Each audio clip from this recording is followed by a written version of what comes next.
Alrighty, good morning, folks. Welcome to our first regular meeting of 2022. For those that are here and those that might be watching or reviewing the tape later, we'll mix things up a little bit today. By statute, the first meeting of each year is an organizational meeting where we appoint the organization of our board, designate office hours for the county, posting places for meetings, paper of record, quite a few little housekeeping things that are all in one resolution, and then we'll move on to our regular meeting. But before that, I'd like to invite Dallas Schroeder up to provide our invocation and lead us in the pledge.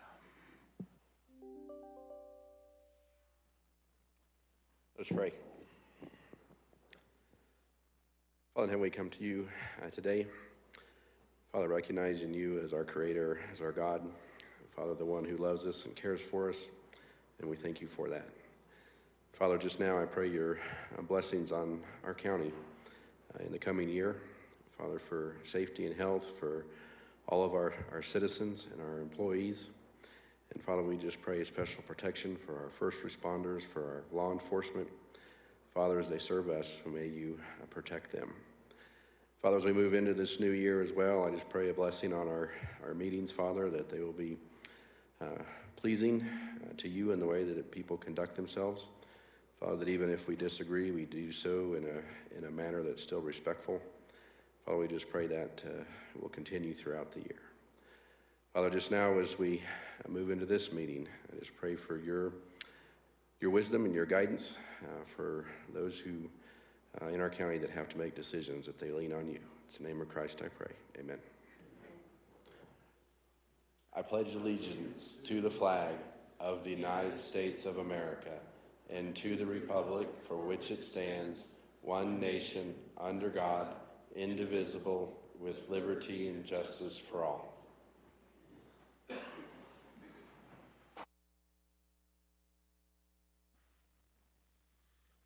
Alrighty, we'll move into our organizational meeting. Amanda, could you call the roll for this? Commissioner Richardson? Here.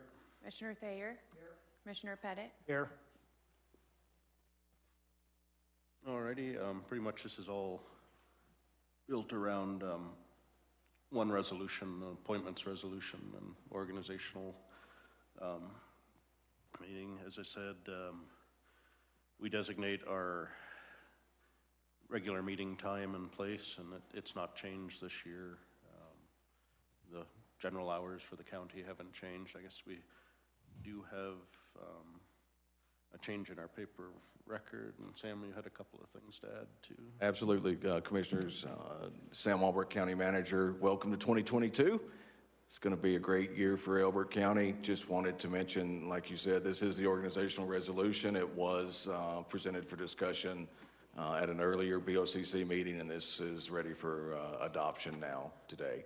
The paper of record will change to the Ranchland News, and then I'll also talk a little bit about the zoning map. And it's been a while since we've approved a designated zoning map, so I'll talk about that. Like you said, hours of operation, regular meeting schedule, designated posting place, and then all the appointments that are necessary for the year. And the library board is also, their trustees are also listed on this resolution. So if you give me just a minute, I will mention that we did get bids for paper of record, and we have gone with Ranchland News. That's since the last draft of this. We cleaned up some of the other appointments. And then most importantly, I think is that we've added a zoning map to the resolution. So this, as you know, the Elbert County does not have designated commercial districts or any designated districts for development or residential or ag. We have processes in place that zoning can be changed, and this map will be updated on a regular basis. It's a big map for a little screen. The other key piece here I want to mention is the these gray areas that you see here, that is our economic development zone. It's not a district per se, but it is a overlay of the underlying zoning that allows economic development, commercial development to work through the application process with a little more efficiency. Just to give you an example, if I zoom in here a little bit, you start seeing some of the different, more detail on the different areas that we have, the PUDs, the subdivisions. You can see the hash marks along the line of the economic development zone. If you get way up here in the northwest corner, let me go just the one or two more in. There are places where we have the economic development zone overlay along County Road 194. It, of course, does not include anything where there's currently a PUD or a subdivision in that. You can also see part of Elbert Road down here. So that's the zoning map. You can see all the different, let me scroll down here. There's the key and the legend on the bottom gives you the current zoning for all those parcels, and some other on the map legend, and we will get you guys to sign this if you approve and get it recorded. Any questions on the zoning map? Just the comment, there's, essentially it's a snapshot in time. The current zoning at any given time is available through CDS and available on the live GIS mapping, but this provides us an opportunity once a year to kind of take a snapshot so we can, at least over time, see how things developed. It'll be interesting. You're right, commissioners. We do look at these over time, look at the previous year's worth of these and compare to where we are in the current year. But yes, every time there's a land use decision that changes the zoning, this map changes too. So, thanks. Any comments or questions on that? No. Okay, thanks, Sam. Actually, there's 2 blanks in the appointments part of the resolution, and those are for chair and vice chair of the BOCC. So that I'd entertain a motion for appointment of a chair for 2022. Mr. Chairman, or maybe you're not yet. I'd like to nominate Chris Richardson as chair of the Board of County Commissioners. I'll second. I'm okay with that. Okay. All in favor, please say aye. Aye. Aye. Aye. Motion carries. Now I can call you Mr. Chairman again. Thank you, Mr. Vice Chair. Oops, sorry. I'd accept a motion for appointment of a vice chair for the BOC. I make a motion we appoint Grant Thayer as vice chairman. I'll second that. Do you accept the nomination? Okay. All in favor of Grant Thayer serving as vice chair for 2022, please say aye. Aye. Aye. Motion carries. So that leaves Rick continues to be our senior statesman. Yep. So with that, any comments, public comment on the resolution or the organizational piece of this? Okay, seeing none, I would accept a motion to approve the appointments and organizational meeting resolution for 2022, and this will include approval of the zoning map that was presented. Mr. Chairman, I move that we approve Resolution 22- to be determined organizational meeting in 2022 appointments and reappointments. I'll second. Okay, we have a motion and a second for what I'm going to boldly say will be Resolution 22-01. All in favor, please say aye. Aye. Aye. Motion carries. After that, I'll lose track of the numbers. All righty, we're going to move into our regular meeting at this point. So it's 9:09, and Amanda, could you call the roll for our regular meeting? Commissioner Richardson? Here. Commissioner Thayer? Here. Commissioner Pettit? Here. The first order of business is approval of the agenda that was presented. All in favor? I'll make a motion we approve the agenda as presented. Yeah, I'm going to be chair until I get this right. Second. All right, we have a motion and a second to approve the agenda as presented. All in favor, please say aye. Aye. Aye, motion carries. Okay, first item of business is the items on consent. Do I have a motion? Mr. Chairman, I move that we approve the consent agenda as presented. I'll second. We have a motion and a second to approve the consent agenda as presented. All in favor, please say aye. Aye. Aye, motion carries. All righty, elected officials, department head, staff reports. Do we have anything from elected officials? Hey, Sherry. Welcome to 2022. Yes, thank you. Happy New Year. Sherry Hewlett, Elbert County Treasurer and Public Trustee. Just wanted to let you know property tax notices are in production and will probably be printed and mailed out, best guess, mid next week or towards the end of the week. So just all of the citizens be watching for that. If you don't get one, please call our office. If you know if you own property in Elbert County and you don't get a tax notice, you need to contact us. So those should be arriving in the mailboxes shortly. So wanted to let you know that. Other than that, just wanted to say Happy New Year and Happy New Year. Your tax bill is in the mail. don't kill the messenger. No, I won't. Thank Usually this is where you and the assessor appointed each other. Right. Okay, thank you. Anything else? Do we have any staff present or?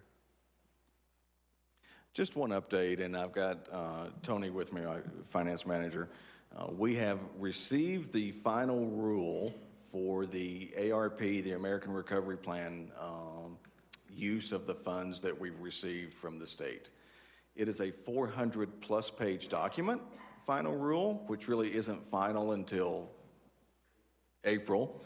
But it's final, and that's what we're going to use going forward. It does change from the interim final rule that we had in that it provides us a lot more flexibility in the main categories. So we will still be working on our ARP project list that I will bring to you at a future meeting, but the summary document for the 400-plus page final rule is over 45 pages long too. So we're taking a look at all the documentation. It just came in late last week. We're excited about the new flexibility that it offers, and we should not have any problem getting all that money utilized for county services and support of the four major items in there. Any questions? Tony, anything you wanted to add to that? Morning, Tony McCormick, Finance Manager. I will say that so it goes into effect in April, and any monies that have been spent under the interim final rule are still qualified under that rule as if it was final. So once the final rule goes into effect in April, then the rules will change a little bit. And as Sam said, it's more flexibility and enumerates more available types of programs and programs that funds can be spent on. Yeah, just I think the ongoing comment of as we decide what we're going to spend this on, it's money our kids and grandkids will be paying back. So an eye towards things that support us long into the future. So. Yes, sir, absolutely. Any public? Oh, well, actually, I guess we're in staff comment, but we'll, okay. So anything else or? Okay. Seeing none, we'll move on to citizen public comment. It's time to talk about anything that you want to bring to us that's not actually on the agenda today. So with that, I'd open it up. Yeah. And please just your name and address for the record, and you have 3 minutes. Good morning. My name is Tim Adair. I'm at 3436 Antelope Ridge Trail in Elkhorn Ranches. And as I've said at several meetings last year, I'm new to Elbert County. I'm also new to Board of County Commissioner meetings and so forth. One thing that's become really clear is what human deal with on probably a daily basis, certainly a consistent basis, is risk-benefit equations when it comes to spending county money and other things that need to be accomplished. And my remarks have to do with the vaccination program in the state of Colorado and also vaccination is a poor term because this particular injection doesn't meet the qualifications to be identified as a vaccination. For one thing, it does not control the actual disease. People who have been given the injection can and do still get the disease, still suffer some of the consequences. They can be seriously ill, they can be minorly ill. Apparently they can also have the disease and not even be aware that they're sick, as judged by having their antibodies tested and found to have antibodies towards this particular virus. The thing that I'd like to bring up specifically is the decisions made by you folks, again, on a cost-benefit basis. The fact that the vaccinations are still being done goes against a great deal of reliable evidence. And I think your position is we'll not do mandates, but we will still vaccinate people who choose to do that. And naturally, they should be making that decision themselves. But the main issue is that, again, there's enough evidence to show that this particular injection is not a safe injection. Many, many, many people have received it. I don't know what the figures are in the state of Colorado, but there are many people who are deciding to have this for their own particular reasons. You're familiar with the CDC VAERS reporting system. It's a passive surveillance system that records fewer than 1% of the deaths and adverse effects, VAERS being Vaccine Adverse Effects Reporting System. And the figures at the middle of last year, approximately in July, a report came out that nationwide there had been 9,000 deaths, 520,000 adverse events, 7,463 permanent disabilities, 7,822 life-threatening injuries, and 26,812 hospitalizations directly as a result of receiving this vaccination. Commissioners, that's 3 minutes. Thank you. Thank you, sir. Do we have, welcome. My name's Chuck Hughes, 19753 Wiedemeyer Road, Kiowa. I'd like to make some comments about the impending power transmission lines and the resulting wind generators and possible solar farms that will surely follow that.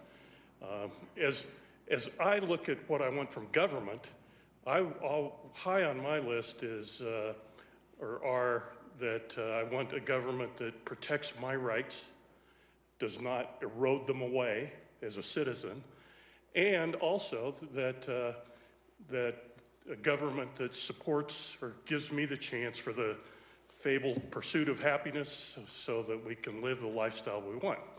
I'm not unusual in Elbert County. Thousands of us.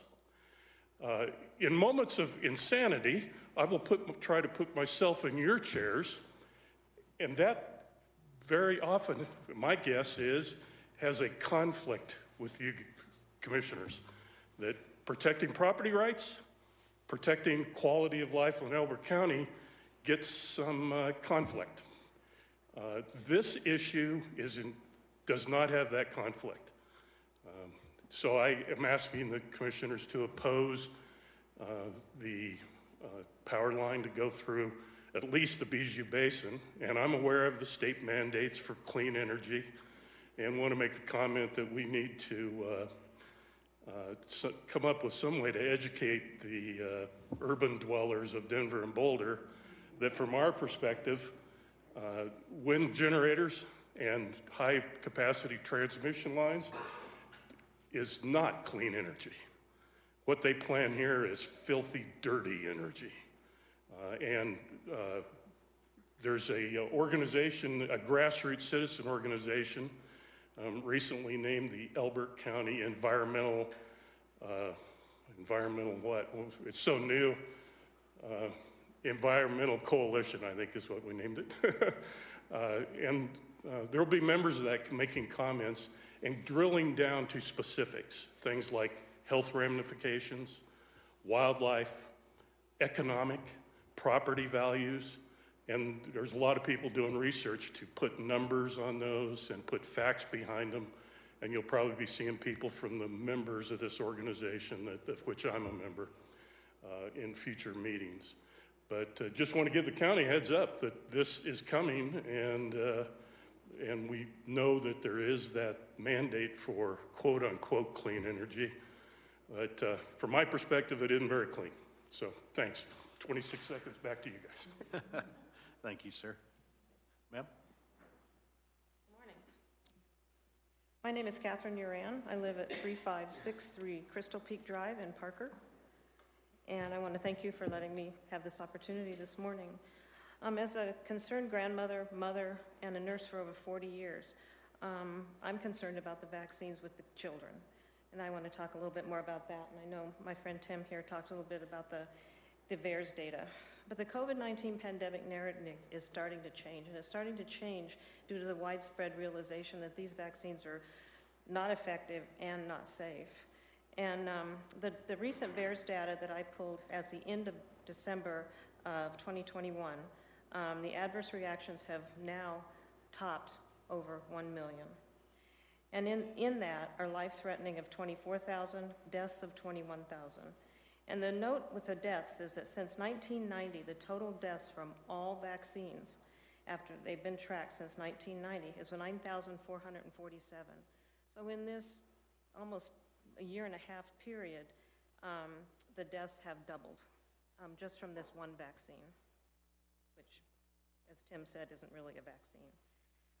Within those, the permanent disabilities of 36,000 include the pericarditis, myocarditis, and stroke, and heart attacks that are attacking our children as these children receive these shots, especially the young people. And they can have the myocarditis and not know that they have that diagnosis, and will suffer the sudden death that will come along with it as being undiagnosed.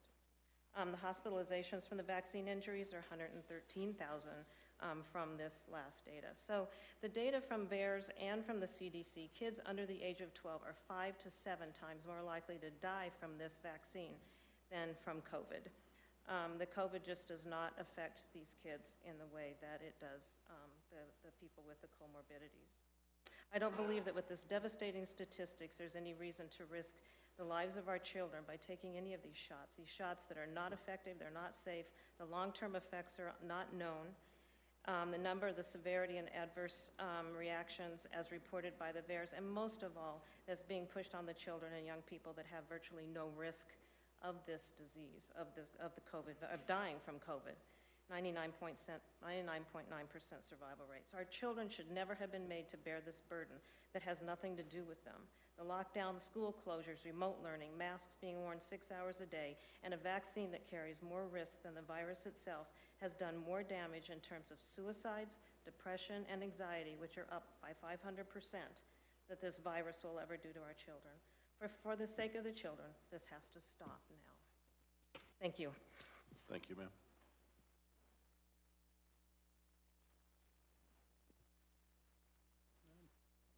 Morning, Maggie. Good morning. Maggie Witherby, 44447 Homestead Road. Here on behalf of Elbert County Stands Up, thank you very much, commissioners. We're once again glad to be in front of you presenting information. I'm going to get to my main point first because I always run out of time, and that is that we would like to have about a half a day of your time, at least 3 to 4 hours, where in that span of time, we can present to you a lot of the evidence that we have, that we've collected over these many months. And rather than in 3-minute segments, actually have a time where we can sit down and invite many of our friends in the room here to talk about this issue, especially the children. I think that that's our concern right now, is that the children are the ones that are really at risk from the injections. So that's what we'd like to ask, and if we could talk about that further, that's our main request today. It's a small investment to actually seek the truth. We continue to have concerns with these injections. I think one of the things I passed out to you today was this article that came about little Amber from Argentina. Amber was 3 years old, required to have a vaccine or an injection to go to preschool. The very next day, this little child died. I mean, this is heartbreaking. This is heartbreaking, and this really has to stop. So it's a new year. I'd like to have all of us resolve to return sanity. Let's get back to common sense and reason, and let's introduce that back into the equation. It hasn't been in the equation for about 22 months. So right here in little Elbert County, we can do some really great things. We need to ask a lot of the obvious questions. Why has the death rate in 2021 skyrocketed way over the death rates previously, even in 2020, when supposedly the pandemic was raging? That's just one of the questions. We need to stop pretending. We need to stop playing pretend pandemic, and we need to ask the hard questions, and we need to examine what is really taking place here. We look at Australia, we look at Austria, we look at even California. We look at even the states within our United States. Right now, in the state of Washington, right now, as we are sitting here, the State Board of Health in Washington is considering to amend state law to authorize the involuntary detainment of residents as young as 5 years old in COVID-19 internment camps for failing to comply with the state's experimental vaccine mandate. Does this sound normal? Does this sound American? It doesn't to me. So with your help, we'd like to put this in front of the citizens of our county. So thank you very much. We'll look forward to talking with you. Thank you, Maggie. Do we have any other public comment at this time? Okay, yeah, and we can, Maggie, we can certainly talk later on trying to set something up. I think, right, yeah, we'll talk about format and timing and likely something we would attend versus host as a county. Okay. Yeah, and then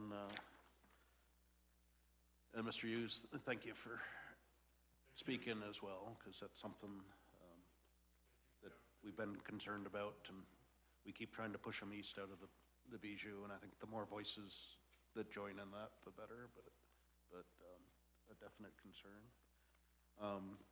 So with that, I'll close public hearing, or excuse me, public comment at this time. And we'll move on to our discussion items. The first one we have is resolution for road acceptance of Spring Valley Ranch filing for Planning Area 1, Lot Group A. Commissioners, Rory Hale, Director of Public Works. Excuse me, both these items, the intent was to have discussion with the board and then place these on the consent agenda for the next meeting.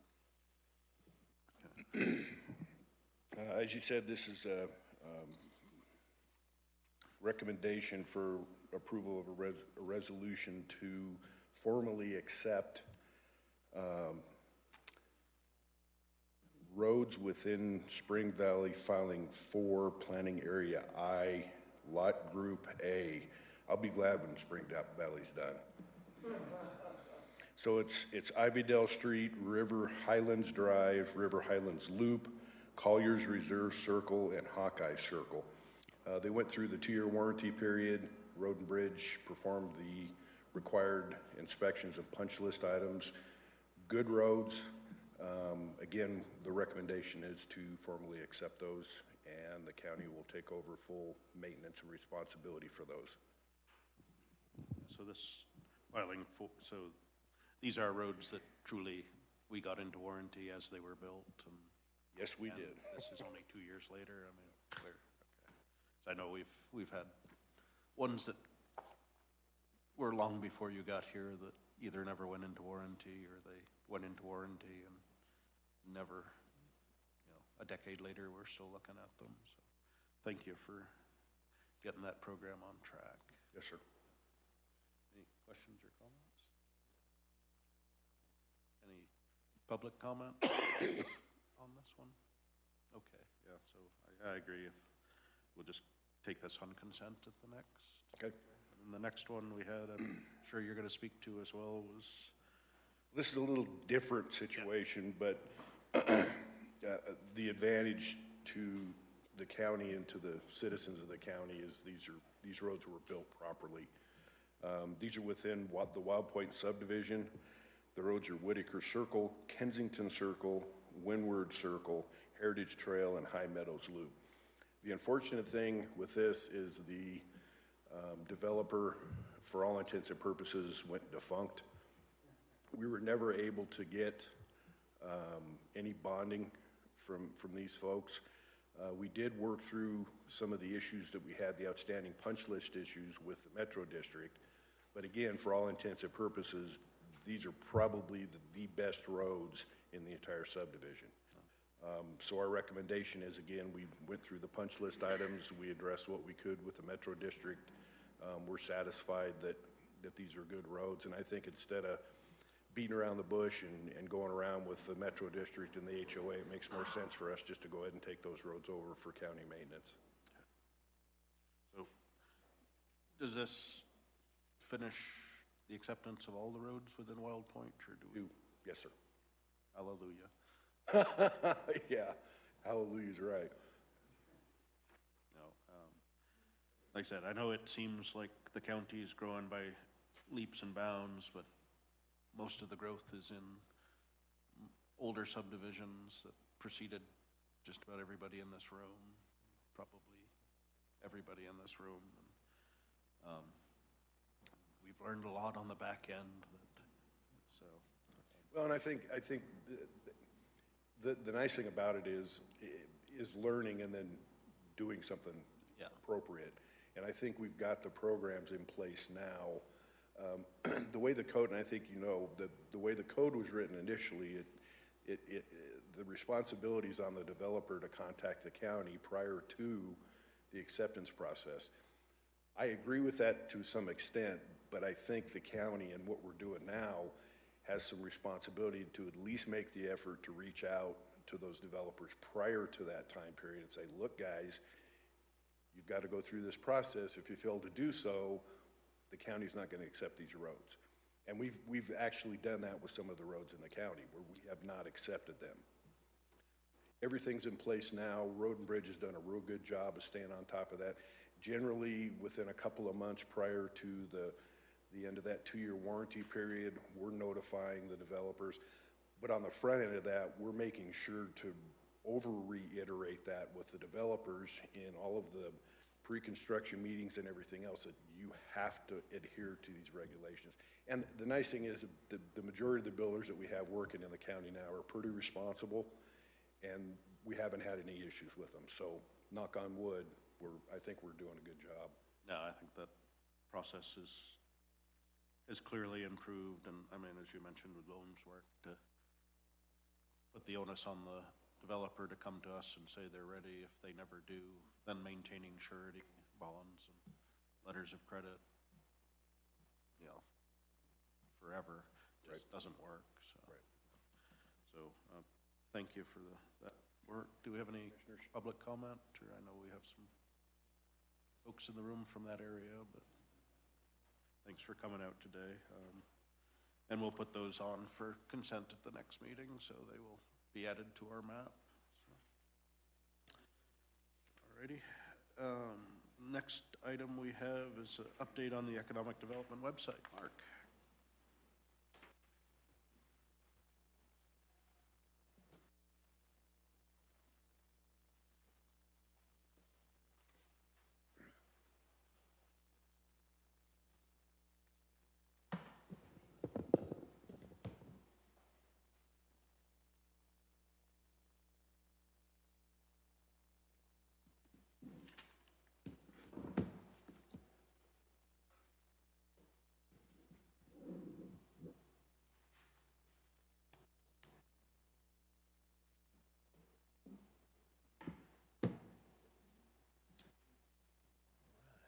Well, good morning, Commissioners, Mr. Chair, other elected officials, staff, fellow citizens. I'm Mark Jeddenreeder, Elbert County Economic Development Manager.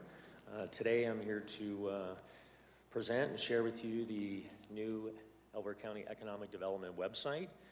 This has been in the making for a number of months now, and gentlemen, you've already had an opportunity to see it. Appreciate your feedback and comments on it. But this is to open it up more broadly to the public and officially launch it. The website is elbertcountyworks.com, so it's just Elbert County Works, WORKS.com. We partnered with Slate Communications to assist us with this site, and I want to thank them for their help. We did quite a bit of research, reviewing other sites that were out there, and tried to pick and choose and get some ideas and create something that makes sense for us here in Elbert County. So this is what we have thus far. We also had a handful of beta testing reviewers, if you will, for the site, and got some feedback from them, and that was very positive. Appreciated that.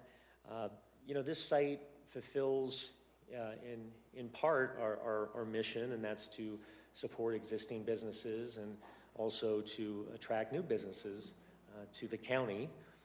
And our value proposition remains real strong. We have a solid workforce here in Elbert County.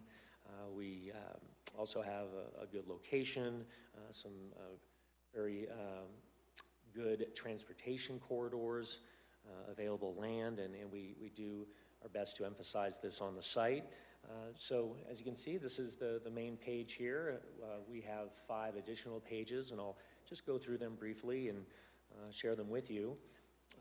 Just this first page here, the landing page, just to highlight some statistics. You can see right there, 35.8% bachelor's degree or higher in the county. It's above the national average. We have a very educated workforce and citizenry here in Elbert County. Right here is a spot where we have testimonials from businesses. This one here in particular is from GMT, oil and gas. And then we have a nice map here. We're on the fun side, but at least it gives you a really quick snapshot, a general impression of where Elbert County fits with respect to its neighbors.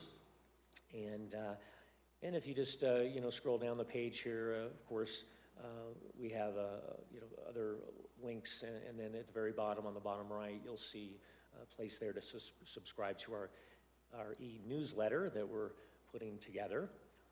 Now I'll go to our next page. This is Fast Facts, and you can see here again some more, just some key points.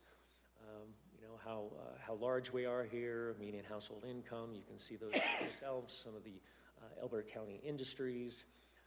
Also highlighting some of the transportation components of the county. Just our proximity to some very important corridors in the way of transportation, US 24, I-70, State Highway 86, and others. We're along out there on I-70 on the Ports to Plains. And then, of course, we have the Union Pacific Rail, a very important piece, an untapped resource that we are certainly looking at. Doing business is the next tab you can see here. And doing business, this page here features the economic zones. So it talks about, I know Commissioner Thayer, or actually Sam rather, mentioned the economic development zone in his presentation earlier. And here it features the enterprise zone, foreign trade zone. If you click on something like this right here, this tab under the economic development zone, it'll take you to that map that a similar map that we saw earlier, which features those exact pathways within the county that highlights that economic development zone. We continue on this page for doing business. We have access to broadband maps, utilities, traffic counts if someone's interested in figuring out, what is the average daily trips on a specific piece of roadway. If they're considering some type of commercial business, they can go there. That's a state resource. Also other additional resource links here that are available. And moving to the next page, which is Elbert County Living. And this one here gives you a good impression of just what we have here in the county, our culture, lifestyle. We've got education, some recreation featured there, and then housing as well. We also have links to the 3 incorporated towns in the county with Kiowa, Simla, and Elizabeth, respectively. So if you were to click on these here, you'd go to those municipal websites directly.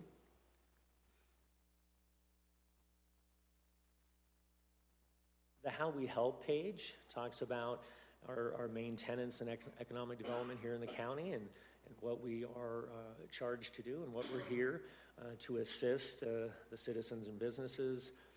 This is a link here, for example, the property location information. This is our public information map. This is available on the standard county website, but we have a link here to it as well.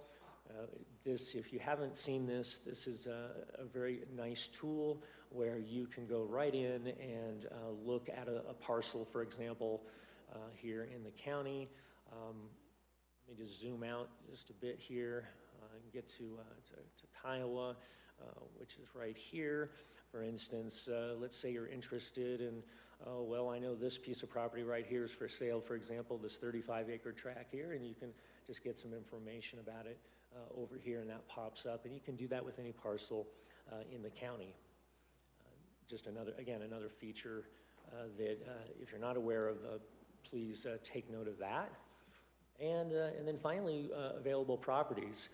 Here you will find access to LoopNet, and LoopNet is kind of like the Zillow of commercial properties, if you will. And you can dive right in here and see what commercial properties are available at present.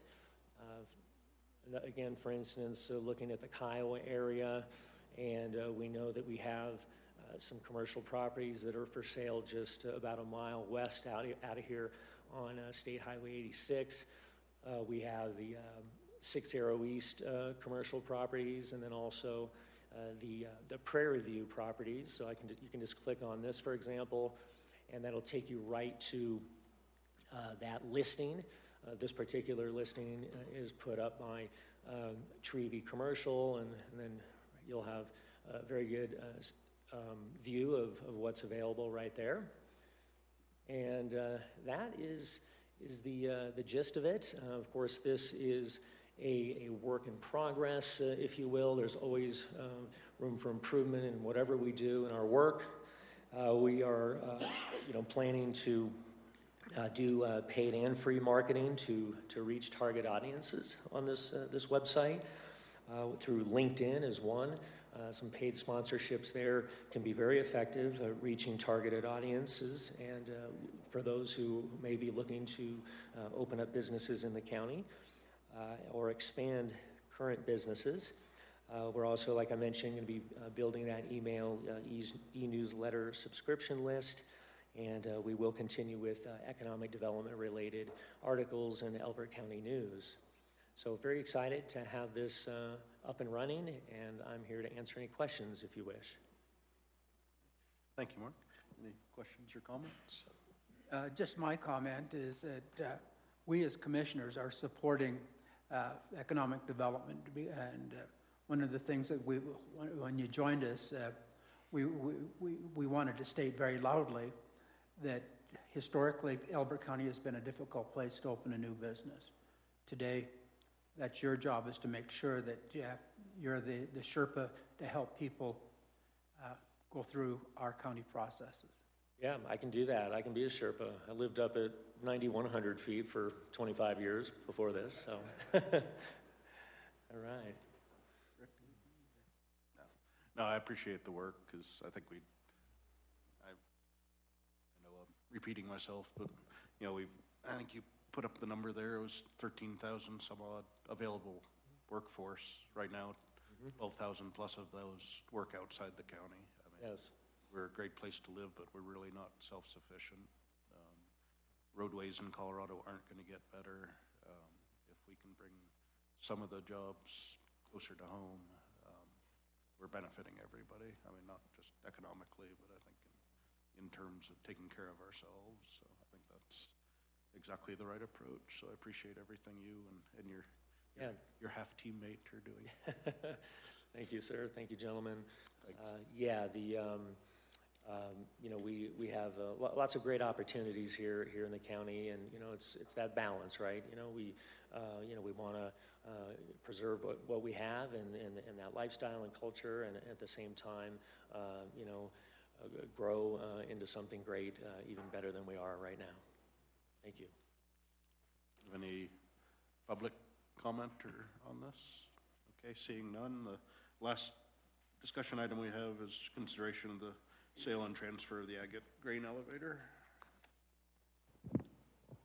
Bart Greer, County Attorney, thank you for an opportunity to speak about this. We have talked about this before, but I will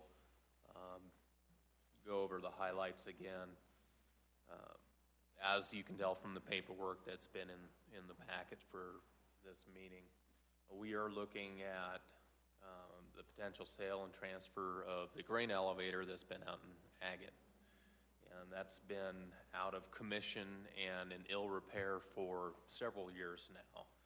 It somehow made its way into the possession of Elbert County, I believe through a tax sale. So it just happened to come on to our ownership rules as a result of that. And ever since it's been a liability. As I stated, it's in ill repair. It's got some issues. It's not quite functional. And it is a bit dangerous if you are to go in there and poke around. So it's a bit of a liability for the county. Now, what is that? Why does that matter to us today? We have the opportunity to sell what's considered personal property. We own the buildings that are on this parcel. We do not own the land below them. It's one of these unique parcels where the railroad has been involved in the ownership of at least the real property that we're talking about. But there is some folks that are interested in both the real property and the property that the county owns, which is what we refer to as personal property. And so we would love to potentially get rid of the liability that's associated with those buildings, and in reducing the risk profile for the county, we'd also be compensated approximately $5,000 for the buildings that we do own there. So what I am asking for today, Commissioners, is the authority and permission to move forward with the sale of the actual buildings on that property, including the grain elevator out there in Agate. That is my recommendation as counsel for the county, to actually sell the personal property on this parcel, and that's what I'm asking for authority to do so from the board today. Thank you. Any comments or questions? I can make a couple comments. You said it's been vacant for a few years. It's over a decade. There's two pieces to it that I'm encouraging us to go forward with this transaction. One is when I become a county commissioner, I noted that the county had what I call several idle assets. And if you're a businessman, idle assets mean no income, liabilities, and all of those kind of things. To the extent that we can do this transaction, it's also creating an opportunity in our economic development zone for a business to locate there. So all of these different pieces, get rid of the liability, get rid of the idea of an idle asset, and also provide county opportunity is all positive. Yeah, no, it's time to take care of it, because I forget how long ago it's been since it went to tax sale, and it's just sitting there deteriorating more than it was at that time, and it was in pretty bad shape when it went to tax sale, probably, I don't know, 8 years ago or something like that. It's time. Yeah, so my understanding is everything's ready to actually ink a deal. Who's the signatory on our side? Is it Sam or myself? Or? I believe, let me open it up real quick here. It's probably just to make it all right, we'll just do a motion and grant authority to whoever has to sign off on it. I know it. As of right now, I place myself as the signatory, but that's easily changed. Oh, that's. I'd ask for either that my permission for myself or for the county manager to actually execute the document. I think could county manager just keep you in the advisory role. So with that, I'd accept the motion to grant Sam the authority to divest ourselves of the agate grain elevator. I move that we provide the county manager with the authority to complete the transaction for the sale of the agate grain elevator and as personal property. I'll second. Okay, we have a motion and a second. Any other comment? Any public comment? Seeing none. All in favor, please say aye. Aye. Aye. Motion carries. All righty. Action items are minutes from the December 15th meeting. I'll make a motion, we approve the December 15th, 2021 minutes and dispense with the reading. Second. I have a motion and a second to adopt the December 15 minutes as presented and dispense with the reading. All in favor, please say aye. Aye. Aye. Motion carries.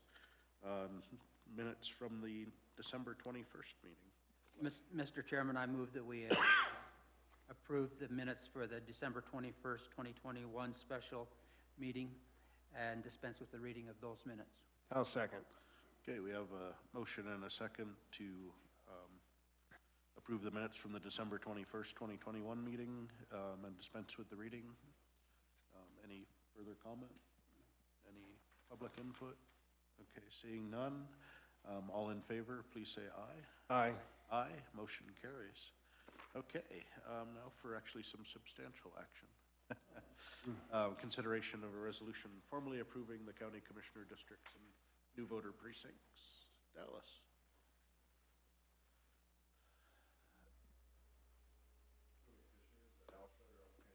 Order. Today, before you is a resolution formally approving the county commissioner districts you approved by vote last year, and also approving the new voting precincts. Just as a quick reminder, as far as the commissioner districts are concerned, it's something that we have to do every 10 years after the census, based on population numbers and split those up equally. We met with both major parties. We had a public meeting. It was a discussion item on a commissioner meeting.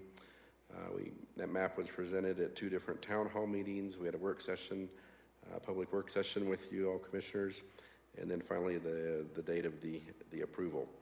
So while that was a longer process involved and a lot more public involvement than what we've had with the precincts, there's a reason for that. Once the commissioner districts are set, the precincts are just kind of fall into place from there. And the precincts are based on active voters, not the population. And so we have looked at a little bit different criteria when we're looking at the precincts. Primarily what we don't want to do when we're looking at the precincts is have orphan voters that are in a precinct split that would be 10 or few voters to where it would be hypothetically possible for someone to be able to go back and figure out how a person cast their ballot. We take voter anonymity very seriously, and that's a lot what goes into as we're designing the precinct, so that we have a big enough pool of whatever precinct split based on those different districts that people are in, that we don't have, excuse me, those orphaned electors out there, and that's what we're looking at. So sometimes the map gets to looking a little funny because we want to follow, sometimes we're following a school district line or we're following a fire district line, so we don't have those orphans that fall out of there. Without objection from either major party, we have increased from 5 precincts per commissioner district to 6, and those are, we like balance. It's not required, and some of the bigger counties, as they go through growth, have to add precincts as the decade goes on, and so they may have a different number of precincts per district, but we like to keep everything balanced, and so we have 6 precincts drawn out here per commissioner district, and precincts matter for us in as far as how we develop a ballot with the precinct splits. They matter to the parties as far as the caucus process and the county assembly process. But as far as actually casting your vote, as it did, over a decade ago now, you're not voting by precinct anymore. So that's been removed. So a lot of that importance that we went along with that is removed now, because now we have vote service centers and we mail ballots to everybody. But on the screen you see the precincts. I want to thank the election staff and our contract GIS workers. We worked with him putting all this together. The map's a little small there, but the bigger map, the legend at the bottom does tell about the active electors in each one.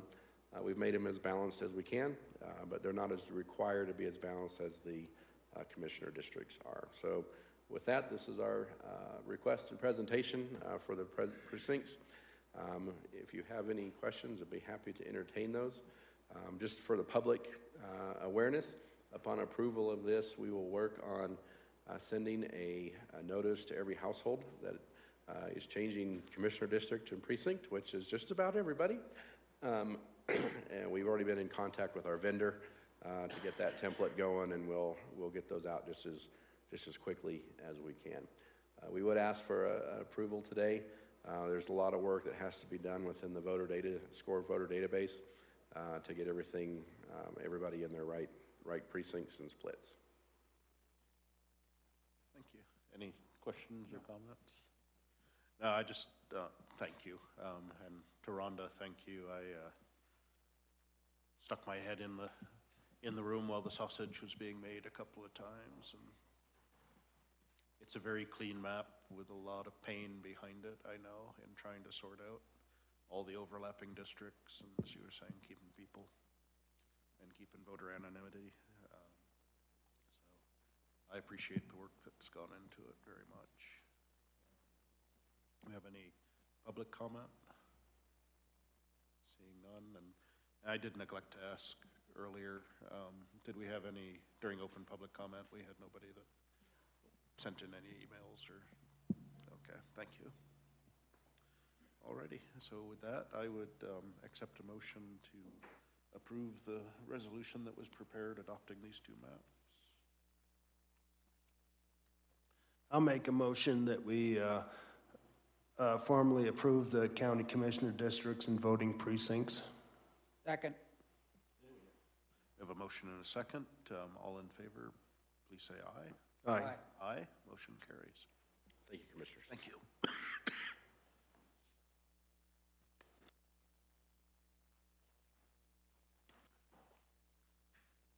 All right. Sherry, I guess our last one is writing off uncollectible taxes. Good morning again, Commissioners. Sherry Hewlett, Elbert County Treasurer. And every year in January, per statute, I'm allowed to come before you, and you have a resolution in your packet for uncollectible taxes. And this process happens throughout the year as bills go out and the assessor does their legwork and citizens come in to pay their taxes. Primarily, it's personal property for businesses or mobile homes that either the businesses have left, closed up and moved away, or mobile homes that are uninhabitable, burnt, for instance. And sometimes the citizens don't realize when things happen, they need to contact the county to let especially the assessor's office know, hey, I closed down my business. I don't think, sometimes they don't understand that what's inside the building is taxable. So that's what a lot of these are. You'll see one real property account number in there that was a leased land issue and the lease expired. Not much we can do. I mean, you can't make them pay. And so between Susan and I and her staff, we work through this throughout the year. So 1 year's worth of taxes is what the deadline is for me to come before you. So as you'll see, there's some mobile homes there. There are a couple still mobile homes on the list. M800115, that 2021 taxes rolled. And then the one right under that, M800256, same issue there. And I'll get back in touch with the assessor's office on that to see, because they need to go out and inspect those and see if they're there, or if, some people may say they're not livable, but they're using them. So if they're using them, then they still need to pay the taxes. So what you'll see, I've copied and pasted the assessor's notes so you can kind of see what's going on. And I had also attached backup for all of those items too, so you could see. The bottom line is $2,969.73. So in the last couple years, I haven't come before you for uncollectible taxes. So I guess in the grand scheme of things, that's not too bad, although we don't like to do this, but it's just a good way to clean up the tax roll. And if you're not going to collect it, why keep assessing fees and interest and all that kind of stuff? So that's what we have before you today. If you're so inclined, I can write those off, and we'll see what happens next year. Hopefully, like I said, these two that I just spoke of, those two mobile homes, I'll stay in touch with the assessor on that to see if they've been out. So, do you have any questions or? Any questions or comments? No, I don't really have any comments on. One thing, the resolution that's in our packet is Resolution 20-. Is there a reason, or should it be 22? Well, I didn't know what number the resolution, yes, I do. Well, it's an old form, and I forgot to change the year. That's the reason I asked the question. Yeah, and I had gotten in contact with Amanda, so the one that she presents to you for signature will have the correct year. I realized it after I had uploaded all the information, so sorry about that. No, thank you. And again, the amount you're requesting is probably valued less than the staff time that has to go into continuing to track the staff. Yeah. So, I would accept a motion to write off the uncollectible taxes as proposed. Mr. Chairman, I move that we approve Resolution 22- to determine cancellation of uncollectible tax assessments. I'll second. Yeah, we have a motion and a second to approve the resolution to write off uncollectible taxes. All in favor, please say aye. Aye. Aye. Motion carries. Okay, Thank you. Thank you. And just a quick reminder for the citizens listening, if you do have a mobile home or you do have personal property and you're not sure, just either call my office or call the assessor's office, and we're happy to, walk them through it and tell them what they need to do or what the procedure is. So, okay, thank you. Thank you. Alrighty, board planning. For the next time, we do have the consent items, accepting the final acceptance of the roads that we discussed earlier today. I guess our standard second meeting of the month. I think we will begin. It's either begin or end the morning session with our quarterly Board of Health meeting. So, if there's anything else. I know we'll have a subdivision improvement agreement draft for filing 7 of Spring Valley. Okay. So that will be something that you guys can review and consider. Okay, thank you. Alrighty, so with that, that concludes the business we have for this morning. We have land use hearings this afternoon. One is to consider the EDZ site plan for Birdco as a continuation. we'll be continuing a service plan amendment hearing for Miller Ranch, and then we're be considering approval for the final plat for filing 7 for Spring Valley Ranches. But that's what we've got teed up for 1 p.m. So we're in recess, and we'll reconvene at 1 p.m. at this location. Thanks for coming out, folks.